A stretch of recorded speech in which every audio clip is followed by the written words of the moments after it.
परिषदेचे शरद पवार गटाचे उमेदवार रोहित आर पाटील यांच्या प्रचारार्थ आज शरद पवार यांची जाहीर सभा तासगावमध्ये होतीये। यावेळेस धनगर समाजाच्या वतीने शरद पवार आणि रोहित पाटील यांच्या गळ्यात ढोलही घालण्यात आला होता।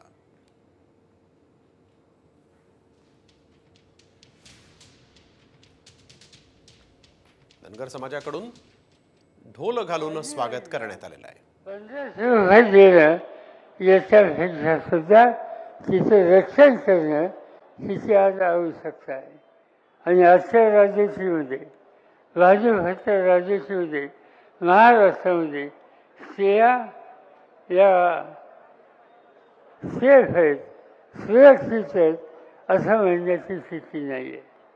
या युती सरकारच्या कालावधीमध्ये महिलांच्या अत्याचारामध्ये वाढ झाली आणि तुम्हाला माहीत आहे करण्यामध्ये ठाऊक नाही, पण या 2 वर्षामध्ये जेव्हा त्यांचं राज्य या 2 वर्षामध्ये महाराष्ट्रात 67,381 महिलांचं अत्याचार झाले।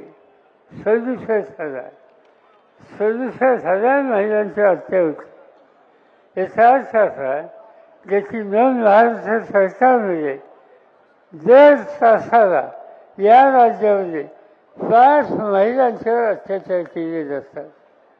आणि दुर्दैवाने आज या राज्याची जी मुली आणि स्त्रिया गायब झाल्या, सापडत नाहीत, त्यांचाही आकडा हा जवळपास 60,000च्या आसपास। आणि जे राज्यकर्ते आमच्या भगिनींचा पत्ताचा शोध घेऊ शकत नाहीत, अत्याचाराची संख्या वाढू शकतात, अशांच्या हातामध्ये महिलांचं संस्था द्यायचं। तुम्ही पैसे वाटा, पण त्या पैशाच्या पेक्षा पहिल्यांदा तिचं भविष्य राखा, तिच्यावरचे अत्याचार थांबवा, तिचा फटका लागत नाही, तिचा शोध घ्या। पण हे काम करण्याच्यासाठी आजचे राज्यकर्ते काही करत नाही।